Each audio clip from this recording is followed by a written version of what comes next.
Okay, welcome everybody to the panel discussion. Can I take the first question, please? Yes, gentleman in front.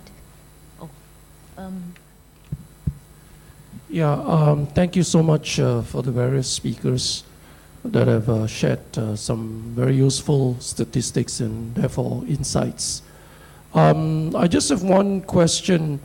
Maybe it's addressed to Nicholas, but maybe any of the panelists can also chip in as well. Obviously, the picture that was painted by the various statistics that were provided clearly indicates that there's obviously going to be a glut of residential property coming on stream. And over and above that, we've got all these measures, and the last one being more than a measure because it's going to be permanent and rather draconian. So for investors that are already invested, what should we do? What would be the advice that you would care to share? In particular, if investors are perhaps a little ahead of some of the measures that were instituted over the last several years, should we hang on? What should we do? Or is that kind of like bad news all around? Right, so if you can care to comment. Nicholas?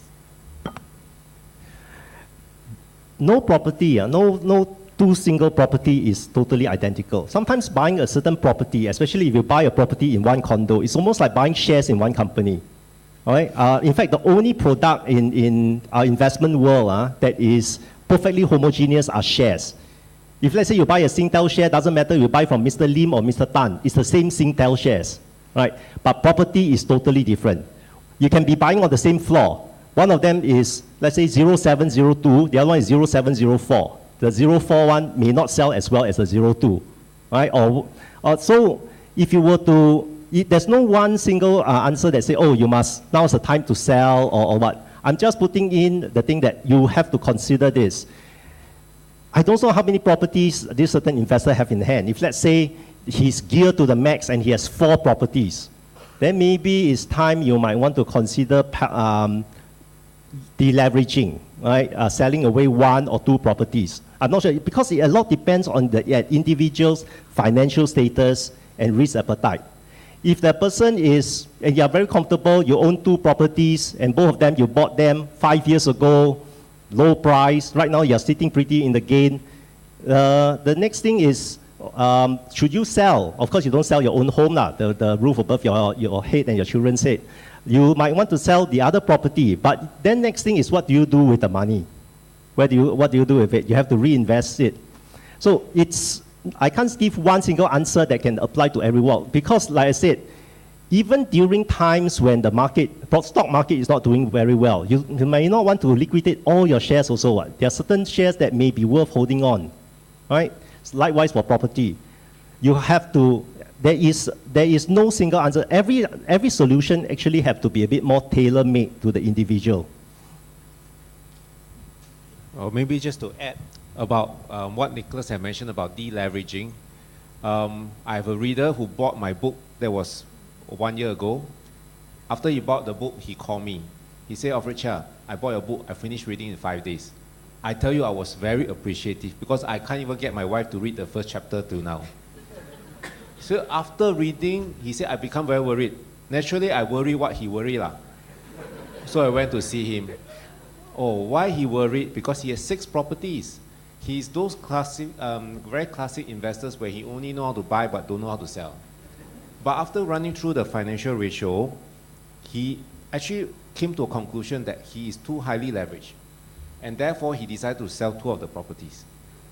And so happened, he sold it before the 6 cooling measures. Nobody saying when the cooling measures will come. But so happened through financial ratio, he decided that he's too highly geared. He wanted to have more cash so that when the market take another turn, he has the resources to enter. So bottom line, please go to Marcin counter. I still have a few more books left. Also to add on about leveraging issues as well, for investors who have quite a number of properties, this is a very important factor. And it's also worthwhile to look at the macroeconomic trends right now. As Alfred has shared just now in his presentation, that with the US QE yet to be tapered, there's still this risk that in next year, the US Fed might take a decision to slowly taper the quantitative easing measure. And there will be probably a slow increase in interest rates. So the question is, when would it be? It's actually keeping the whole world on their toes. So still, in view of the likelihood of increase in interest rates, it's quite important that we do not be over leveraged in terms of our financial position. Well, I think that's with all this cooling measure and all this topic about prices going to drop, all this, in fact, it brings good news for obviously international markets. We have experienced a lot of investors who actually, I think it's in the very exact situation which the audience was talking about. They hold a couple of number of units of property in Singapore, and in their personal opinion, they feel that it may be the right time to liquidate some, and that's where they start looking in other opportunity, be it in emerging market or other more mature market. Probably that's one of the way to leverage and put your money into the market which is up and coming. But of course, still back to the fundamental, you have to know your needs and your risk tolerance. If you're going to buy a property and you are unable to sleep for the next few months, then probably the answer is no. Yeah. Thank you, panelists. Next question, please. Maybe, Johnny, then I can just ask you as a follow-on question. The yields of our properties now, I think about 2+%, 3%. So for the Malaysian properties, how much would the yield be?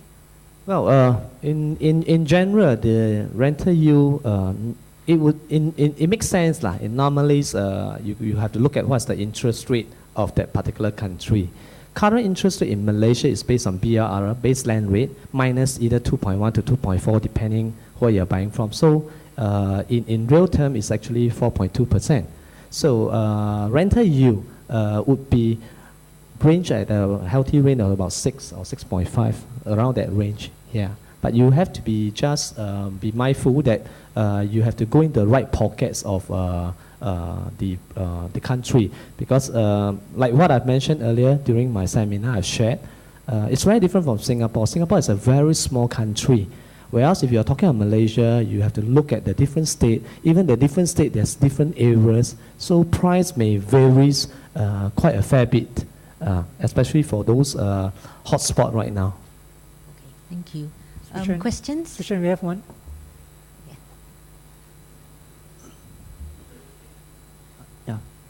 First of all, I would like to thank all the speakers. I think they are putting quite a lot of hard work, especially had a morning session. Just my question is, what is the outlook for landed properties in Singapore and in JB? And in the future years also? Maybe I'll share a little bit about our take about the Singapore landed property, and then perhaps Nicholas can chip in as well.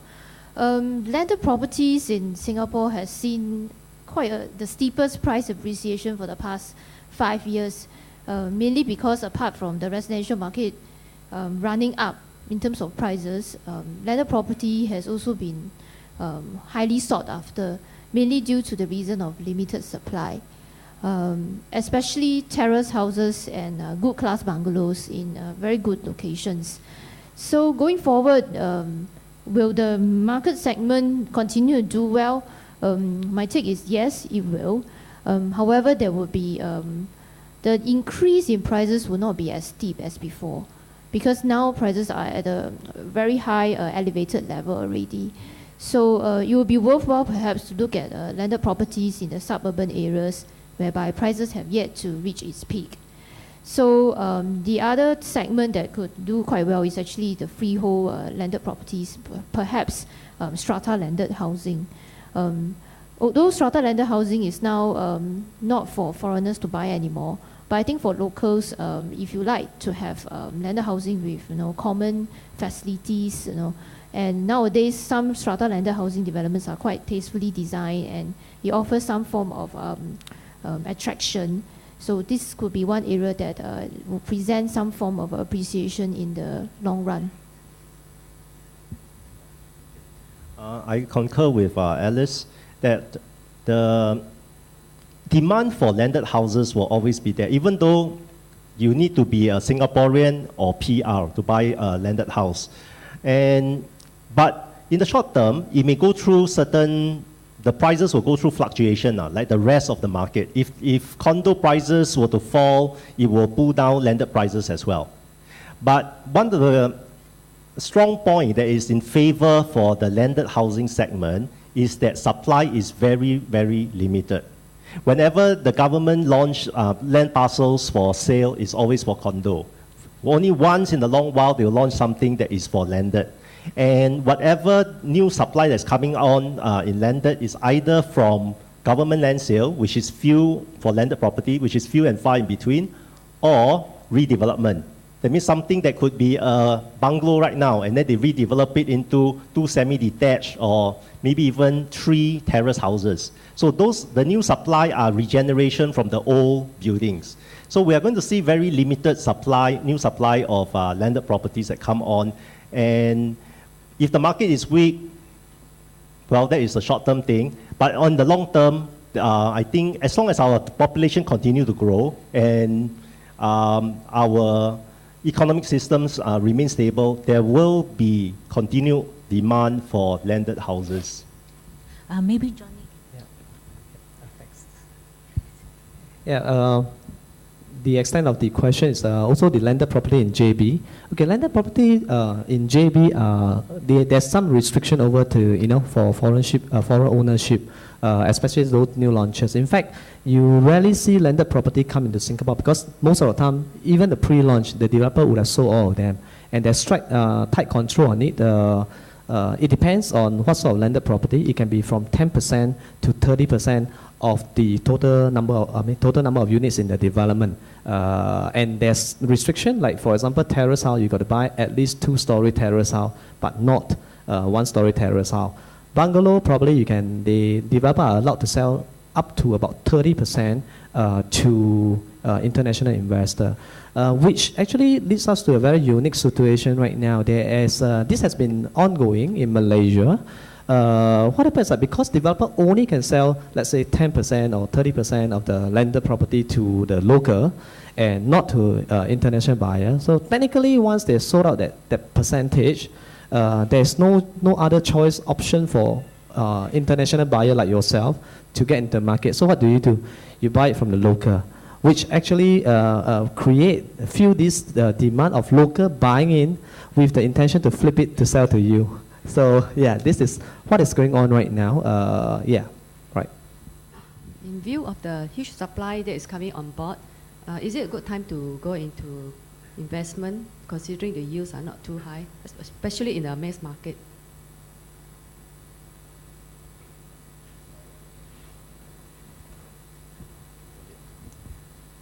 One of the golden rules about buying an investment property is what are the returns you can get? Rental, okay, rental. Never, I would strongly advise against buying a property and leave it empty just depending on the capital gains.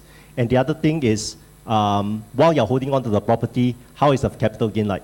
If your property that you invest in is easy to rent out and you have a good tenant, that's the other thing. Get a reliable, good tenant that can pay you the rental on time.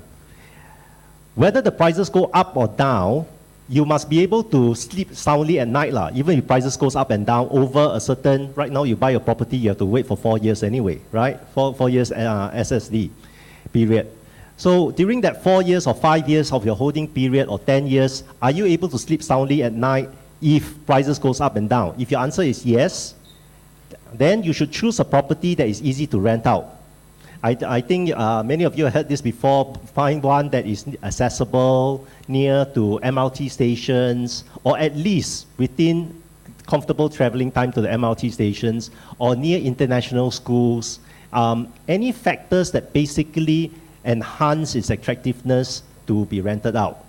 Because when that huge supply hits the market steadily in the next 3 to 4 years, typically the ones that will suffer will be those developments investment developments that are basically in the less accessible area. Because the tenants will feel that I got so many choices. I don't know how many of you remember, there was a time in Singapore market when leasing agents can tell me I have to show my clients up to 20 properties before the client closes, and they get very kanchiong because the client could be making appointments with other agents also. So the clients is spot for choice. They just go and see until finally find one, then they can bargain the rentals down. It has happened before. It can happen again. So if you don't want to be in the rejected column, you want to be, you want to have a property where there is a good chance that you can get a good tenant, then choose one where you ask yourself, if you're a tenant, will you rent it or not? Well, just to add on, I mean, if you have remembered the chart that I shown earlier on, property investment over a period of 20 years, the average return is about 3%. Nothing to shout about. But of course, if you look at it from compounded effect, there's a lot of returns. And then at the same time, if you add on the leverage, I mean, we always wish if only our parents had bought some landed property 20 years ago, 15 years ago. I think bottom line here is to look at it from a long term. If you have faith in Singapore, well, I mean, whichever party you are, so definitely Singapore will be continue a good place to be in. So in the long run, then by putting your money into something that is physical assets, is also making or preserving value. And then at the same time, you have to really look at the whole reality, because the last few years has been a fantastic year for property investment. But to expect that kind of performance again is unrealistic for property market. It's not like stock market. Stock market is all depend on the company that is able to generate returns. I mean, Apple share can double, quadruple because they can produce a profit.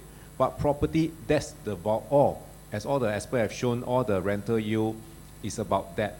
But I think in the long run, right, if you have the faith in the property market, the Singapore system, is where you want to preserve your value. Okay, are there any more questions? Okay, if not, please join me in thanking our panelists. And